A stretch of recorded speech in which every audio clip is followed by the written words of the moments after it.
Okay, so typically what we do is we'll take this meeting to just share with each other what we're doing in our own regions and our bioregions, and how that can contribute to the greater whole of the Great Lakes. How we can connect. We share stories and resources, and talk about think how we can support each other in a lot of ways. One of the things that I wanted to give some time to talk about was there's several meetups, well, a couple of meetups that are going to be happening this summer. Rochester is going to be having a gathering in June, and then Toronto will be having one in July. Um, so we could talk a little bit about that, as well as, things that are happening in your bioregion, and what it can be something that you personally are doing, and how it could potentially relate to the greater Great Lakes. And then we also, the alternating weeks, we've been meeting to discuss a mapping initiative that we've started. And Elliot was just showing some of the work that he's already been doing this weekend. So I thought that this could also be a good opportunity for us to just kind of update people who might not have attended the last meeting, where we kind of started making some decisions on how we want to practice the mapping. And we can discuss that a little bit as well. And then next This week, all yeah. I just, oh, sorry, I thought you were finished. I'm just, if you could see me now, I'm just like all thumbs up, and this sounds fantastic. It's really great. I have been in the spreadsheet uh, where you guys are doing the mapping thing, I guess every other weekend. This is really just superb coverage, and I checked out I signed up in the membership in the Earth Regeneration thing. Just did a quick scan. Um, yeah, you guys are doing awesome stuff. Sounds great.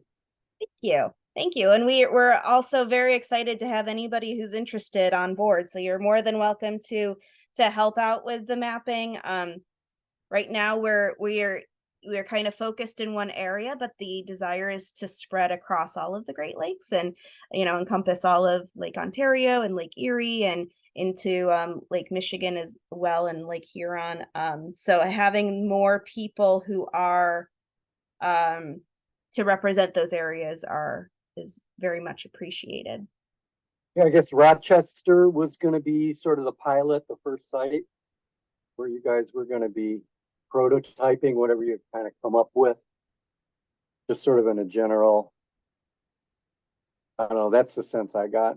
Was that Well, we're we're trying to kind of declare into existence a bioregional learning center and see if we can get people on board with it. Cool. So that's the June 22nd event, sponsored by Margot Fass and a Frog House. We're going to be, Victoria and I are going to be speaking a little bit about the Bioregional Learning Center. And Dan Antonioli,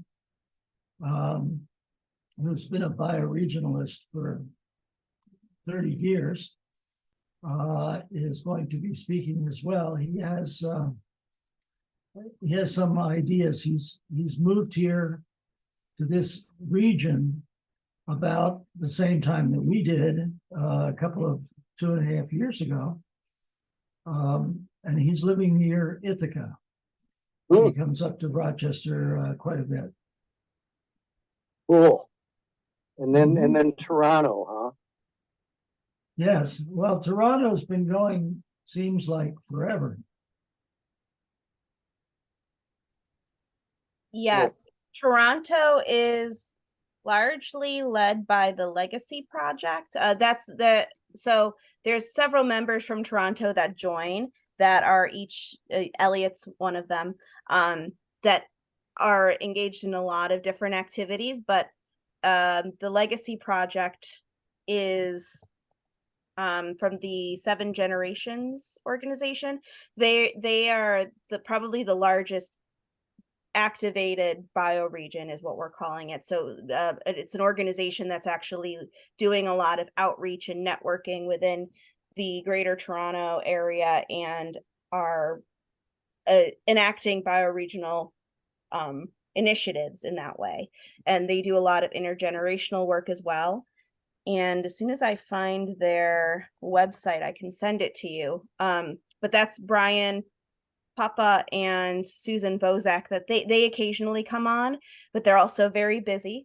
But they're hoping to join us more often in the fall and potentially help out with some of the mapping that we're doing as well in the Toronto area. So the meetup for Toronto, Elliot, I don't know if you know anything about that meetup.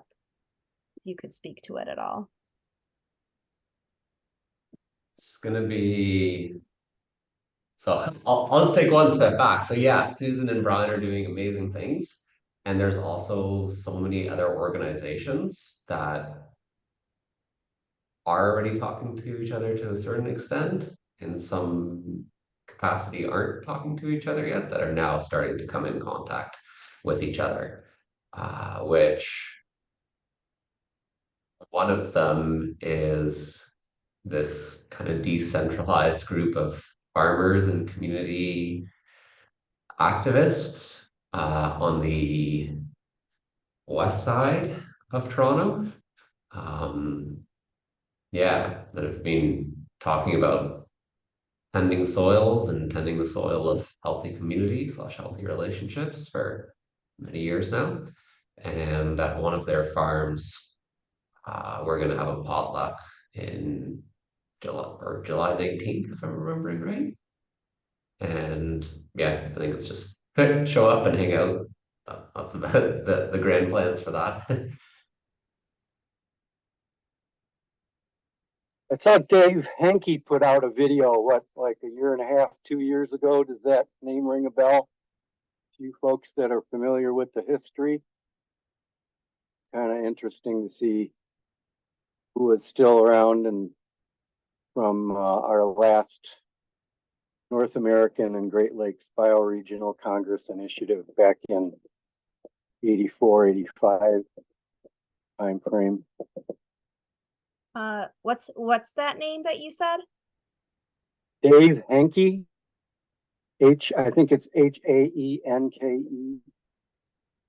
Henke. He helped organize NABC2 when we held it up in Innisfree in '85. Would that have been through Planet Drum? They were associated with it, yeah.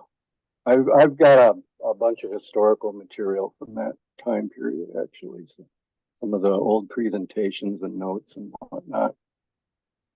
If you were involved with it then, you might know of Gail Burkett. She's involved with Earth Regenerators, and I think that she helped organize that conference.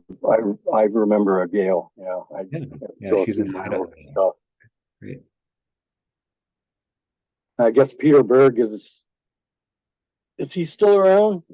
Or wait, no, he passed away, didn't he? Yeah, he passed away. Yeah, if you have documents from that period, we're putting together a little repository of things. We have like a paper on the Genesee River Valley from 2012 and some work from the Great Lakes Commons. So anything that you have, it would be really great if you could post it or email one of us with it. I'll put my email in the chat.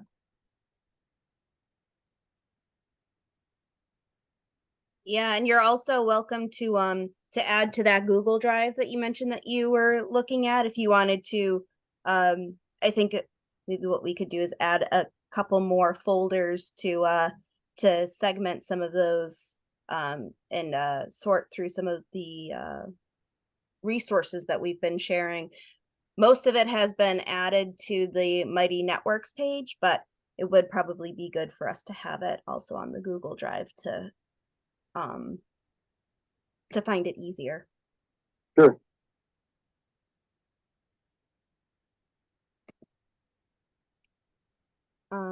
Well, Scott, would you want to, since we just discussed the meetups, would you want to discuss some of the work that you've been involved with?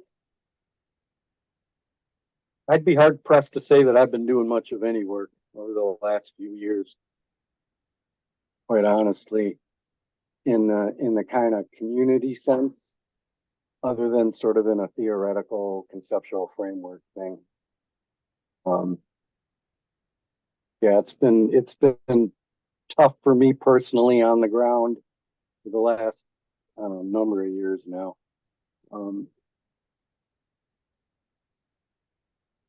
But I've got high hopes for, you know, what is emerging. I've been keeping a close watch on, you know, its developments and the rate of change and new changes and the role of AI in this is all really hard to keep track of and see how it all kind of fits into the systems. And I saw that there was a pretty interesting looking cryptocurrency development, crypto community. What was it? Crypto Commons Association. I'm rather interested in that. Maybe not all in a positive way, quite honestly. But yeah, I've been developing some, you know, just kind of extending things from my 84, no, not 84, I'm thinking still the NABC, 2014 IAC paper. And it's gotten a long way past that now. So that original paper, if anybody's familiar with it, is it's still relevant, but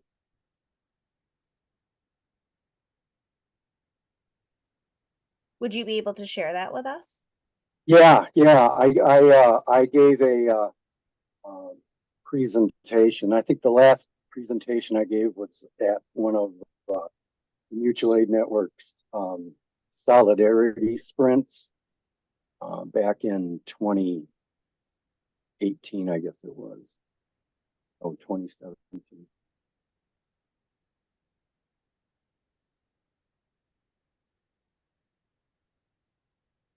Yeah, is everything residing on that Earth regeneration server thing, or have we got a whole folder thing possibly on the Google Share Drive?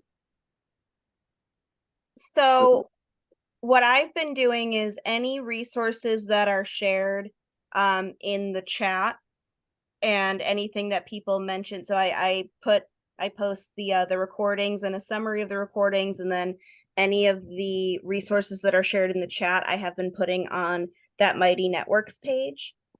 And so far, the only things that are on the Google Drive are just the Excel spreadsheets for now, along with some of the things that we've been adding for mapping. But I do think it might be better for in the future to going forward to start adding things to the Google Drive. But I can start to create some additional folders to help with the organization of it, I think.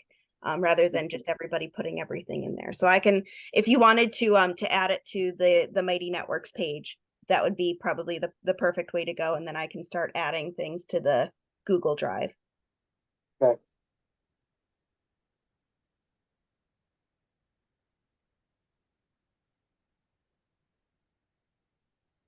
Okay, well, thank you, Scott. Yeah, I've been hanging on to this this material now for 40 years, and there's not a lot. There was some handwritten notes for lectures that were given. I think it was Peter Berg's notes, And yeah, I'm glad I hung on to it. Let's hope we succeed where we failed in in 84 and 85. I get, Cascadia, and I'm not sure if the Appalachian folks, they sort of were going strong for a while afterwards.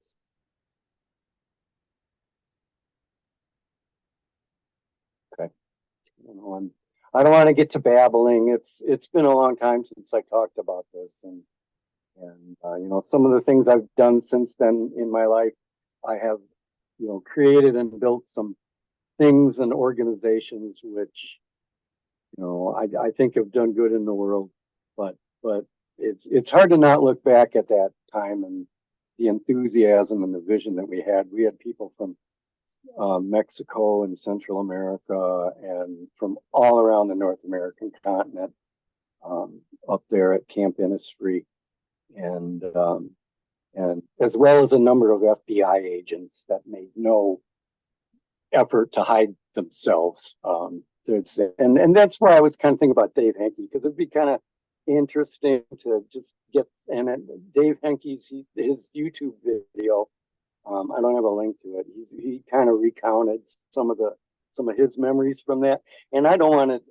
I would hate for it spending time on some of this historical stuff just for the sake of some of the original folks getting on in long in the tooth to just go on about the past if it's not going to contribute to building something to succeed at whatever the bioregional is a movement is. Kirkpatrick Sale is the original formulation of it. I'm sorry.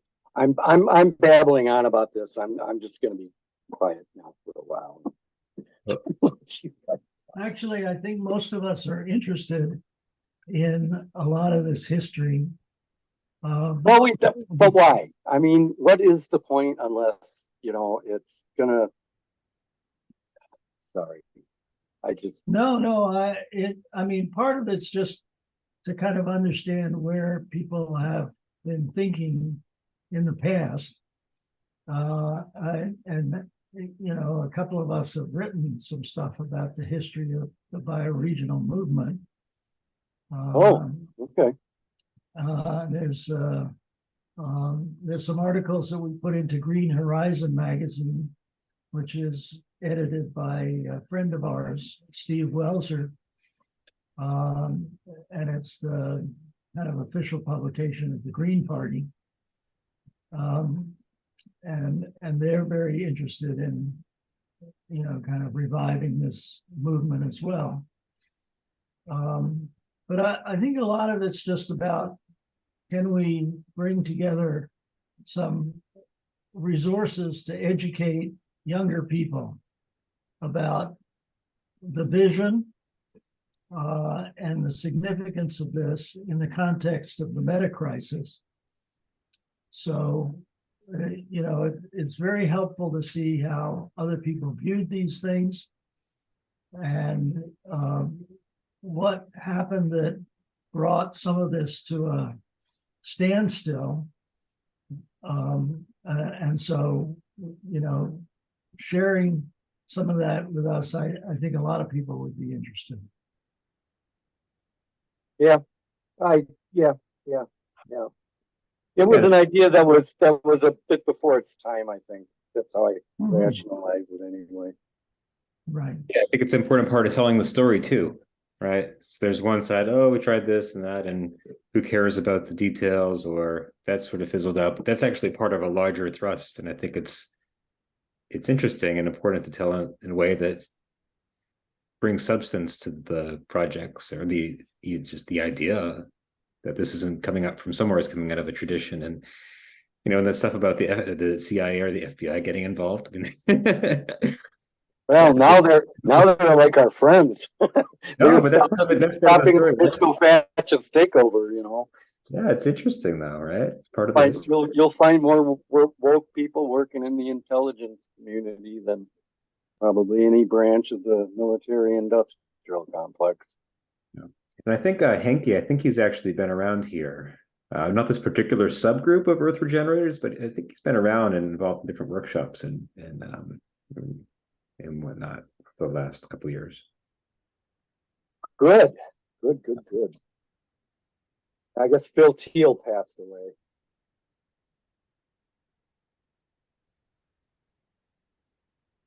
I feel like there are all kinds of people who are still active and doing, what they're doing. And, maybe what's happening now is something new and a way where people can gather together. I don't know that things have stopped, right? So, Yeah. and people, I put a couple things into the chat of people who said they would be happy to provide maybe some of the stuff you're talking about, Jonathan, or, come into the group at an appropriate time. And I think it's exciting. I think it's exciting. And what I hear from people like this is, that now is the time, and do what you can to like developing this bioregioning sensibility is how Thomas Crow like talks about it. Because I said, sharing just in the Cleveland area, there's so much going on. There's just so much going on, and it's so like thick. And I don't think people identify as a bioregion at all. And maybe there's just some like a little bit of just loosening up. Like if I look at the southern shore of Lake Erie, say just in Ohio, and it's like, so how does what's going on in Cleveland fit into that overall, right? So how does that like maybe loosen up a little bit and spread some of that out? And that's what Peter and I were talking about a little bit last week. But I think the more the merrier. I definitely agree, Kim. Yeah, Scott, I think you came to the right place because Earth Regenerators has so many people who are interested in this. I also put a link in the chat to the Design School for Regenerating the Earth, which is it's a group that you do have to pay a membership fee to join, but I think you would also find a lot of people there as well that would that you could relate to and that would be very interested to hear your experience in the history of bioregionalism. Because I agree, Kim, it's definitely not something that the average person thinks about, even within the environmental field. When I've mentioned it, it definitely kind of goes over people's heads. They don't think of it that way. They think in terms of states and counties and cities. Yeah, I'm just trying to get out of that conditioning. Just so I mean, and this is just a nice exercise or exploration to do that. We had someone, David Beach, who was one of our speakers at the Cleveland event or I think for Joe and Penny, and there was an eco village Cleveland here for a long time, and he was Yeah. and he was written about in that Planet Drum issue that someone else sent me, and I didn't even know, about Planet Drum. So these people are around. Yeah. I was keeping an eye on what was going on in Cleveland. Yeah. And there are some great things happening in Detroit. Oh my goodness. Yeah. This is the time. This is the time. Yeah. Thing going again. Love it. Elliot, did you have something to add?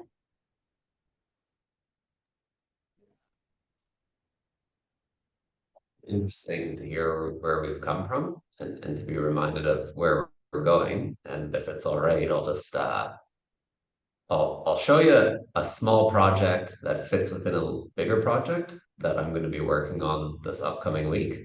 And yeah, I'll share what I'm thinking, and if there's any real lucid forms of feedback that you've got for me, I definitely welcome that. So let me just share my screen here again. So I'm not going to zoom out because it's a large data set, but can you see my screen all right? Mm-hmm. Okay, cool. So yeah, very large data set that I don't know how big this area would be, several 100,000 hectares. And this area here is a big conservation authority, where at one point we were losing 6 feet of topsoil, and over the last 100 years through tree planting, that's been secured. So those are areas that are already green. The lighter green areas around them are areas that can be potentially enhanced. There's all these corridors that have been mapped. And right now, this larger organization, which consists of many smaller organizations, are in phase 2 of this project, where the terrestrial and aquatic enhancement zones have been mapped. Now, phase 2, they're looking at how to put this into action. Okay, so that brings me to this little section on the map here, where some of these areas that have been planted are they need to be thinned. So this particular plantation, I went and visited it a few weeks ago, and it's full of dog strangling vine, which is a member of the milkweed family from the Ukraine area. And unfortunately, it grows very well here and confuses monarch butterflies to lay their eggs on it. But the monarch butterfly eggs, when the larvae hatch, they cannot eat it and end up dying. And it also prevents native species from germinating and tree species from regenerating. So, anyways, massive problem. This is the mapping extent that we have of it, all of these red dots here, but this plantation and like this whole corridor here is full of it. So this upcoming week, I'm going to be writing a grant that draws in some of these organizations to take an integrated landscape approach at managing this dog strangling vine within this significant area. You can see these black lines here. That's the Oak Ridges moraine, which is a glacial relic. Most of our drinking water in this area is filtered in this. So that's just part of its significance. So yeah, focus this dog strangling vine removal on public land, on private land, on conservation authority land within, I got a whole bunch of layers here that I haven't merged. Within these 3 watersheds, the Pigeon River, the Fleetwood Creek, and the Otonabee River, and not just within these areas that have been tree planted, but also within areas a little bit further north, like, where the heck is it? Right over here, both on public and private land, there's a whole bunch of tall grass prairie restoration that's happening here. So kind of looking at this corridor where we can do that form of terrestrial enhancement, restoration, whatever you want to call it. And the areas where we've already treated the dog strangling vine, it's really neat to see where it's been done well. In a single treatment, we've been able to eradicate the dog strangling vine, and now we've got like foam flower and bloodroot and some of those spring flowers and native flowers that are coming up in the understory. Yeah, as well as native forests regenerating underneath. So yeah, that's what I'm working on in the next week, getting that grant application in and getting all the different people connected.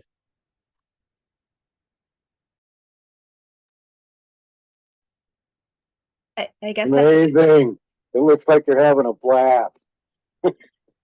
Looks like such a fun project. Mhm.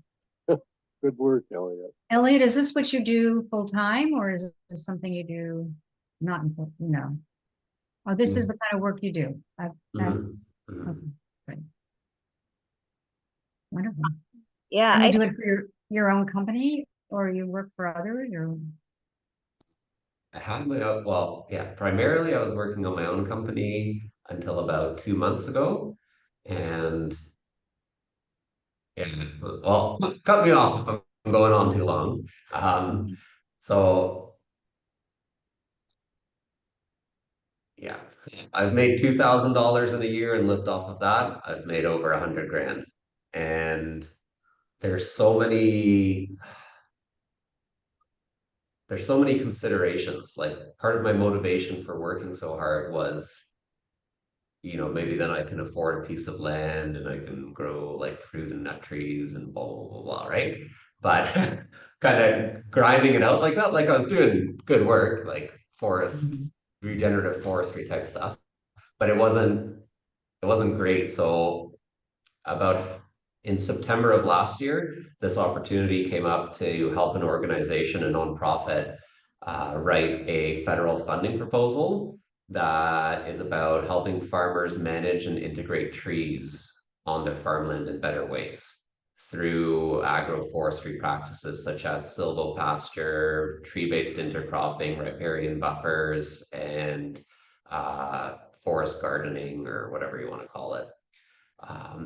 So yeah, I basically volunteered like 800 hours into that and traveled all across the province and visited about 30 farms and acted as the in-between between this nonprofit and a whole bunch of different scientists and research chairs and whatnot.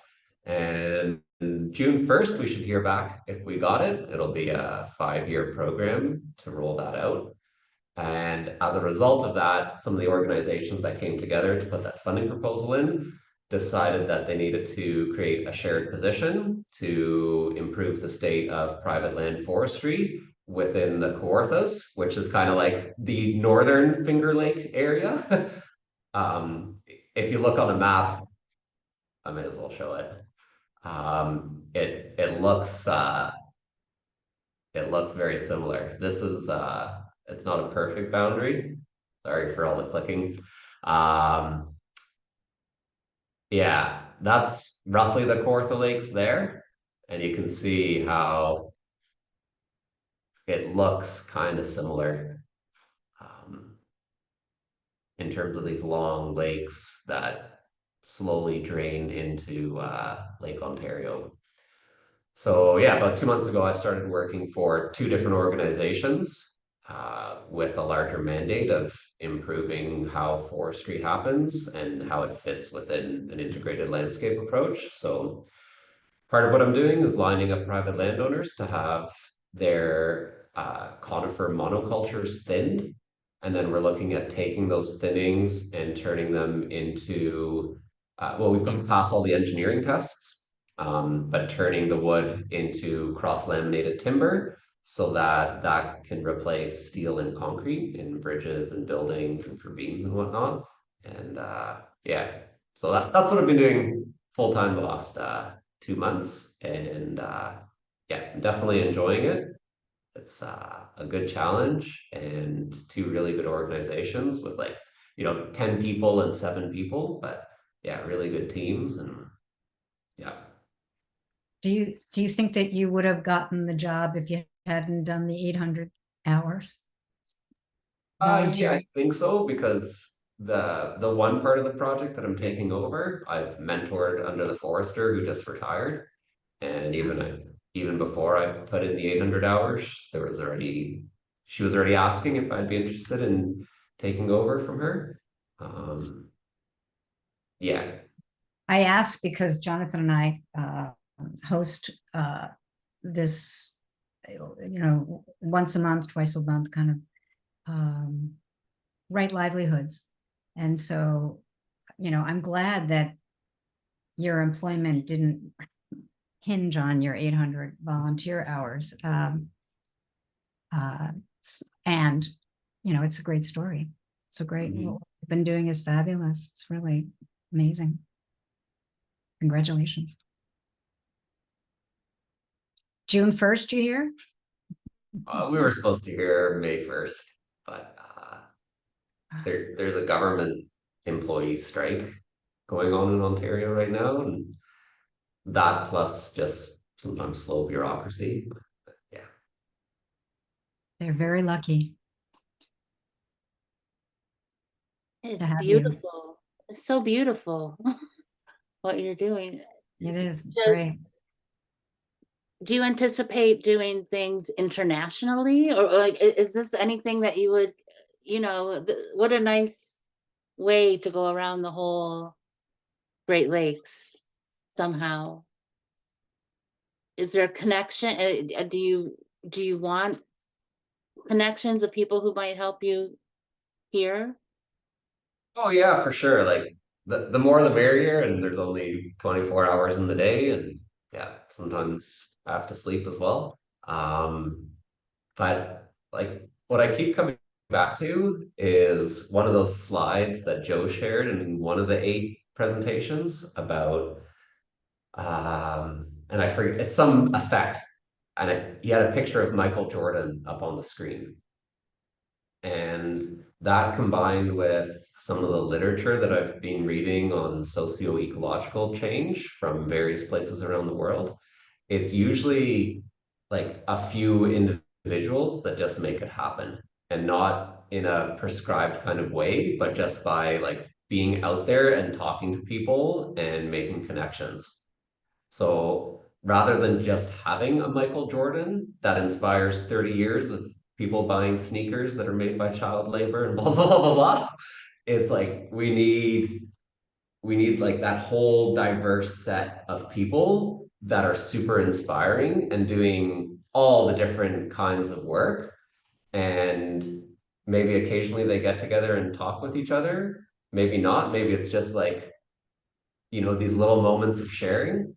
Um, so that we can understand the processes without them being like, this is what I did in the Kawarthas and how we got wood harvested that turned into buildings. It's like, no, it was like we just we created the right livelihood and the life-sustaining forces where somebody could just go out there and do their thing. And we granted them enough trust, and we vetted them in that they had like enough sense of ethics and morals and the perspective to do it in the right way. Um, and yeah, when I started talking about it, it's one of those things that seems very easy, but is also just so massive and hard to contain all at once. Um, and yeah, I've talked myself into a different place, and I don't even remember what the question was or where I started off with that. Yeah. Thank you. Yeah, I hope this is all going to be discussed in our when we meet for the mapping design lab and we start like bringing everybody from the design school into this, because that's a great way to use maps, and also just you're really integrating a lot of different people. I'm interested, Elliot, in the last thing you were saying, because you're talking about how do you scale something, right? And that's of interest to everybody.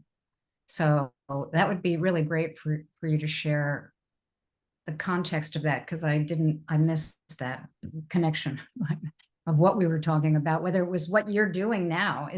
Were you talking about what you're doing now or what's in the proposal, what's in the grant proposal? Maybe not. So don't worry about it. Yeah, I think it's Just say what was it that you were scaling by training other people to go out and do it on their own? you're not even training other people necessarily, just empowering them. Empowering.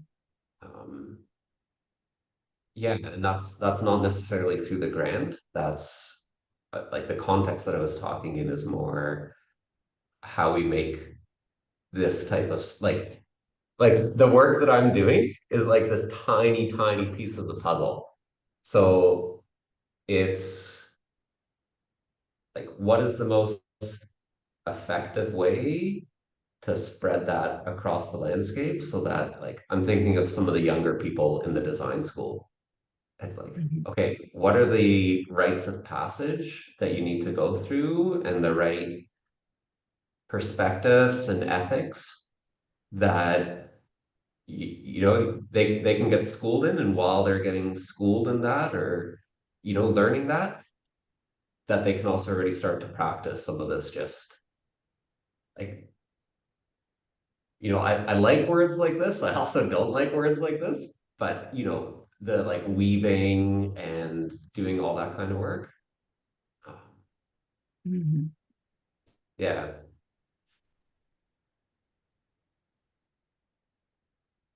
What I'm thinking about is if you could train people to do the kind of killing of that invasive, because it's all over, and the map, can be so helpful if it's something people can go out and do on the weekend and organize a party and do the right kind of work, you know, that's scalable And potentially. identify the native plants that need to replace it.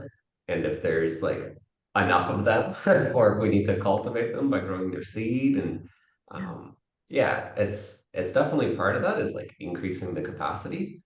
Um, yeah, I guess I was talking on a bigger scale of how people find those niches that they want to contribute to, and how we highlight the people that are doing this inspiring work on the landscape and make it more attractive than showing up in your $700 pair of Nike Air Jordan ones or whatever. Yeah. Hey, Elliot, the civil engineer in me, All right, sorry, I gotta take off, but thank you so okay, much. Yeah, and I'd like to hear more, Elliot, and hopefully we can, um, yeah, draw your story into others in a way that they can do the same because it's inspiring. So, and fits also like into just right into the right livelihood conversation, like Victoria was saying. So, good stuff. John, All right, thanks. See ya. see you, Chad.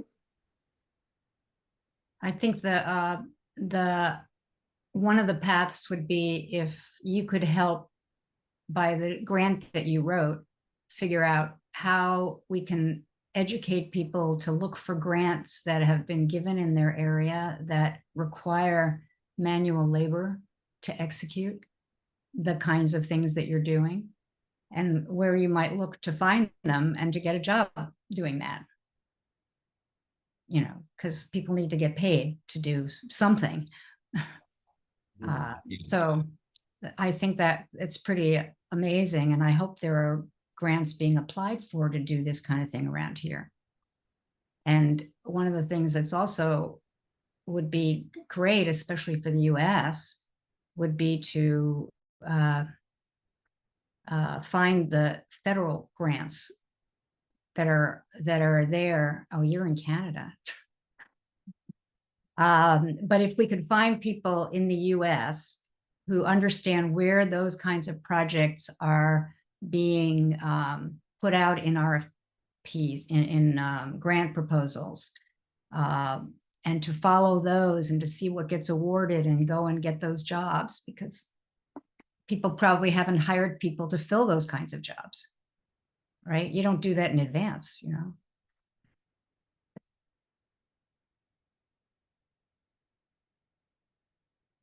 It's doable.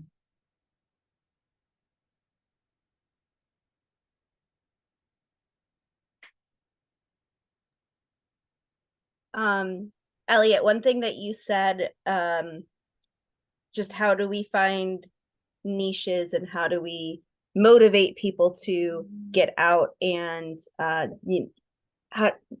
make your work and regenerative work more motivating than making money and buying material things.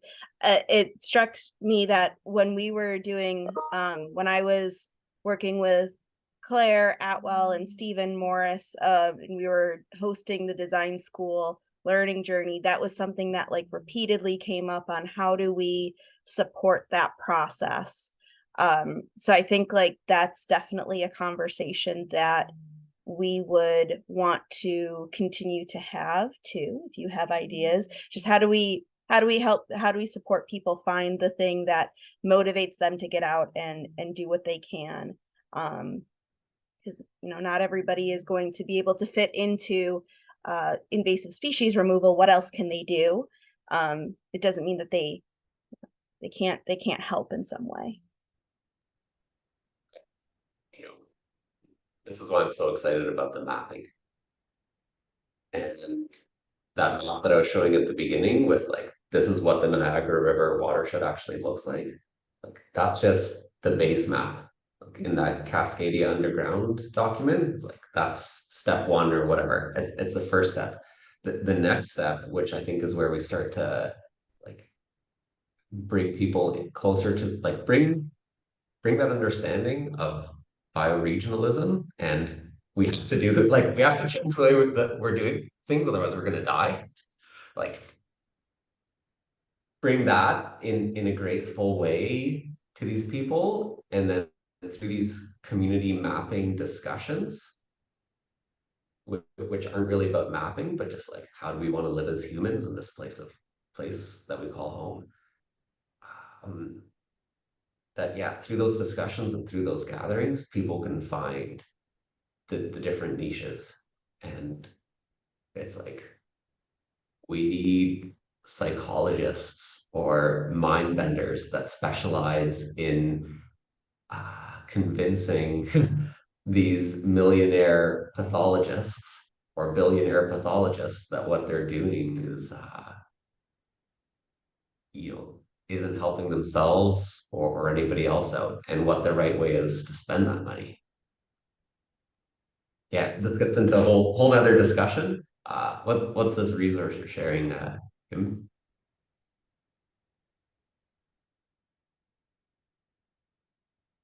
I really like the idea of the bioregional learning center. There could be so much, in a whole series, could be a whole series of them where there's a place, even if it's virtual, for people to come together and get information and then maybe then go back out.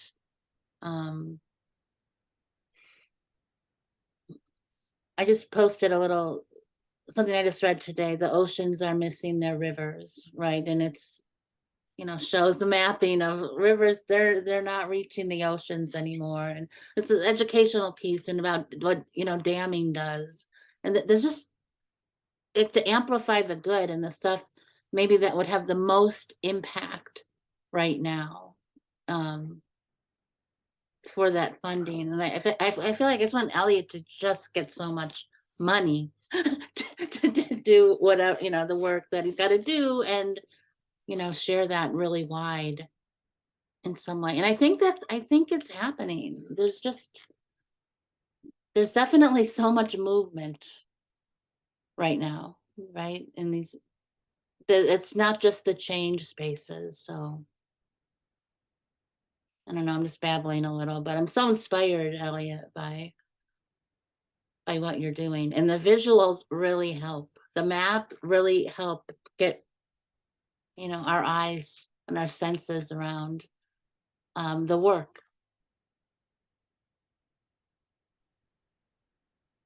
Yeah, definitely agreed. And I don't think I've ever thought of maps in this way before we started talking about it. And the Cascadia Underground article that is in our spreadsheet that Elliot shared last week really does help you see how basically the processes of the base layers and adding on more layers. So definitely, if anybody still isn't sure where that is, that would be really helpful if you wanted to read to support the mapping. I can send it in the chat again too to make sure you get it. Right. And I guess now that we're kind of coming close to the end of our time, if we want to kind of talk a little bit about what it is that we're doing, because I don't know, Scott, I know that you haven't heard this, and I'm not sure if everybody else is aware of exactly what we're doing, because Elliot and Preston and I, and now Julian, have been emailing a bit about some of the ideas for mapping. And so Elliot, if you wanted to kind of like talk about what you've been working on too, that would be great in terms of like what it is that we can start to actually work on and within our mapping initiative, and can start collecting data. So I've been I'd learning. like to hear that. Yep. Did you have something there, Scott? No, just a thumbs up. I would definitely like to hear. the, Okay, cool. Um, yeah, mostly I've just been learning. It's like these waves of inspiration keep happening. So our first step is tomorrow, or our next step. We've taken many first steps already. So our first step is our next step. Words are difficult sometimes. Is that we're going to meet tomorrow and basically just talk about how whatever mapping we're doing fits into a larger process that can be replicated across the world and create a bioregional atlas. So far in preliminary discussions, we've talked about a few things that this bioregional atlas will do. The first one, and this is a website that Brandon Letzinger, the Department of Bioregions in Cascadia, has created. And it's basically just a skeleton at this point. So the first thing that this bioregional atlas will do is for people that have, I live in Connecticut or Cincinnati or Canada or any other place that starts with a C or other letters, they can go and they can say, okay, what's my watershed? What's my ecoregion? What's my bioregion? I live at da da da da address. Okay, and place it into that context. Then once you've found what watershed or bioregion you live in, there'll be some form of directory that tells you who's working in that area, what some possible avenues are to join in, and um, yeah, so that'll be the second thing, is like provide that connection to what people are already doing there and how you can join in. And then the third thing will be basically different educational tools and workshops. So it'll be anything from this is the direction that the water flows. And these are the degradation challenges, the pollution challenges along the way. And here's a link where you can sign up for trees for tributaries, where you can get free trees and plant them along your riparian zones, to like anything, right? As far as we can imagine and beyond, different ways to educate and learn and connect what we're doing. Um, yeah, and I guess that's all woven together by different pieces of media that map where we are, who's doing stuff there, and how it leads to socio-ecological regeneration. And specifically within this Great Lakes group, we've, I think, decided that we're gonna, and anyways, the more I think about it, the symbolic significance of it is massive. It is this decision that we've made to start off with the Niagara River, which Niagara Falls, it's a UNESCO World Heritage Site for a reason. People have been gathering there for thousands and thousands of years. It's a sacred site. It is a place where so much water is moving from all over the place. So like what I was sharing at the beginning of this presentation, where like our maps are either one side or the other side of the border. And even I haven't looked at everything, but what I've looked at from like the Great Lakes Initiative and whatnot, it's like on this massive scale that doesn't have that context and those like that human scale of understanding where it's like, we can understand like maybe 3 to 30,000 people quite easily. 300,000, it's like more difficult, maybe 3 million is a whole other question. So focusing it on that kind of smaller region around Niagara, this very significant site, and just piloting this process of how we bring community together to go beyond this baseline mapping and start to define what it looks like right now and where we want to go and how to do it. So that's my summary. Thank you. I am happy that it appears that you guys are using watershed boundaries rather than,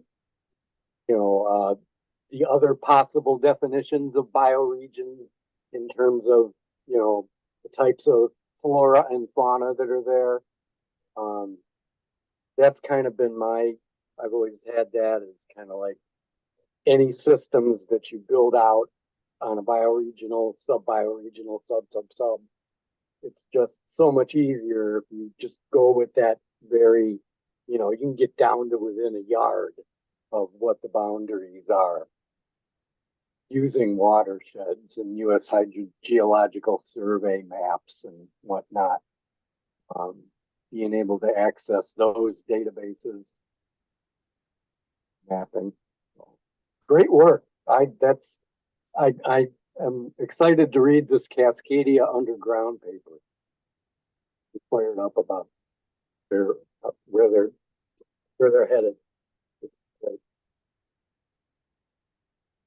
Can I just add that I love being able to look at the whole regions through a lot of different lenses, but I really appreciate the earth boundaries first with the watershed. Just as primary, I don't know, it just helps for me make sense in my head. Like, what are we looking at first? And how does everything else fit in? And I think you're already doing that data visualization, Elliot, with these different overlays for all these different maps that you're showing. So it's like one of my favorite things in the world. So thank you. I'll just keep coming here Mondays to look at the maps.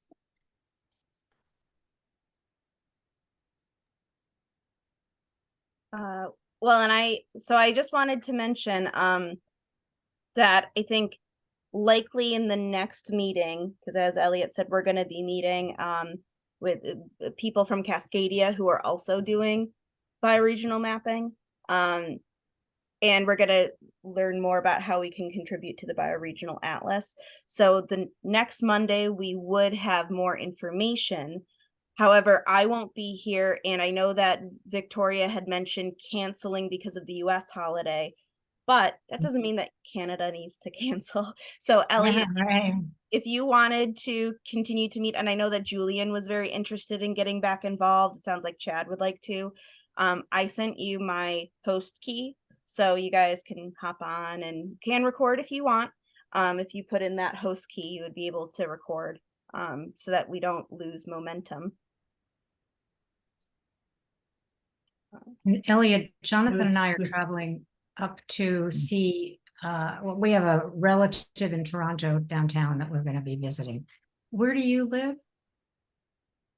Relative? in, like an hour and a half east of Toronto. Okay, and we're going to visit Susan and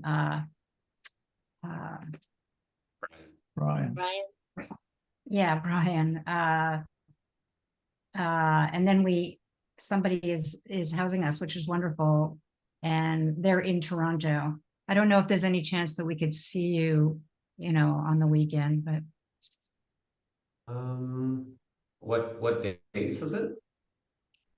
it's Well, we're driving up on Sunday morning and having lunch with Brian Well, and Susan, and yeah. then going to downtown Toronto to stay for the evening before we visit Is your with our place on the way relatives. down from theirs into Toronto? So this would be Sunday the 28th. Yeah, Mhm. You can just put your email in there and we can do this offline. Okay, cool. Yeah, I'll be driving through Toronto on that Sunday. Oh, yeah. well, and this also brings up the fact that we won't be on this call next Monday Mhm. because we'll be driving back from Toronto. So if, whoever's here can make sure that there is a host and a recording, that would be great.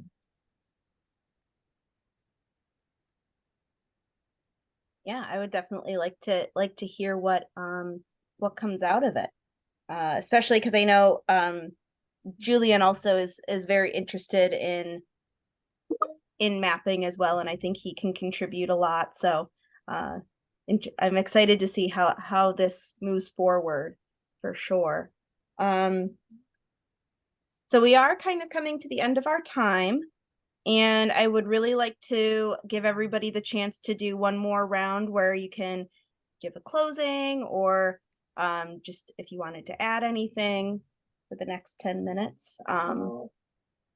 Yeah, I'm just so excited. I think every time I get the emails that we were exchanging, Elliot, I was like, I'm so excited. Like I haven't seen any maps, and the like when I was searching for the Niagara River, nothing showed me both sides of the river. Like Elliot was saying, I couldn't find anything about the watershed. It was basically like the Niagara River watershed. It was either Canadian or U.S.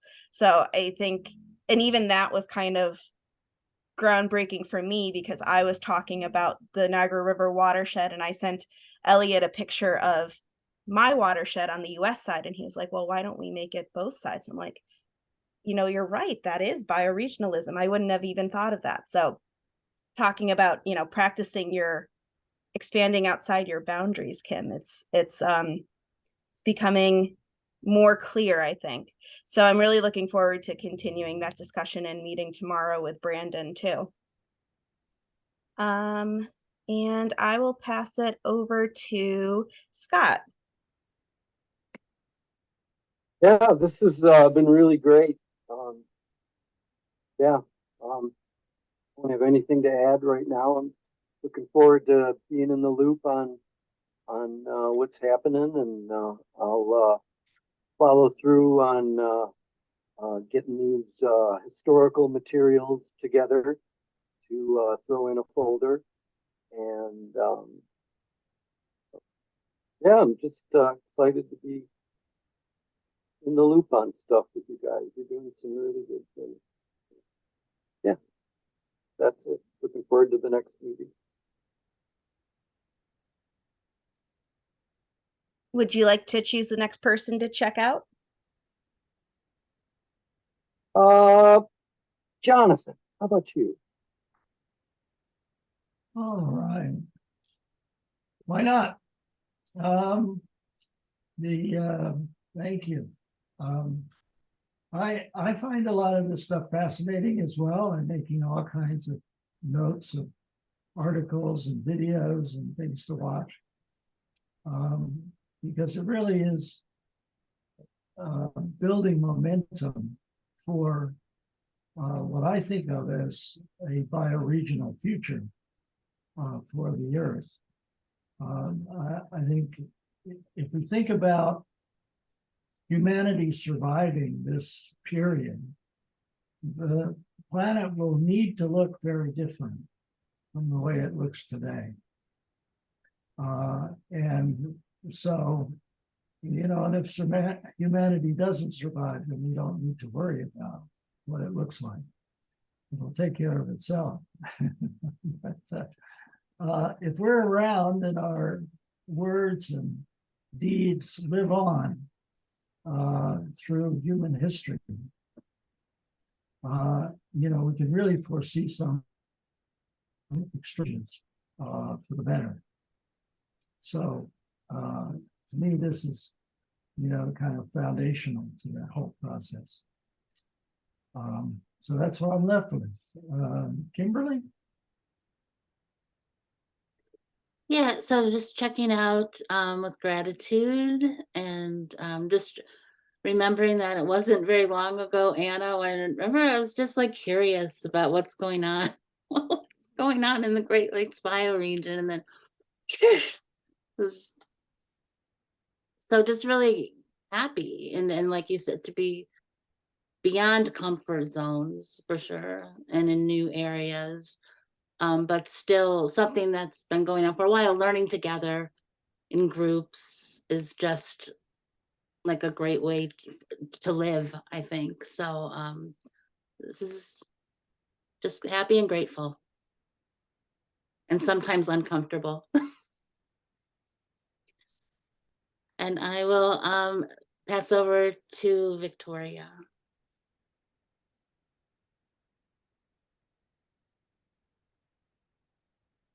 Well, I'm so intrigued in so many ways. You know, the general, there really kind of isn't anything that isn't somewhere filling something in my brain. So wherever the conversation goes is okay. I just really respect and admire all you people for what you're doing and what brings you here. And thank you. Thank you.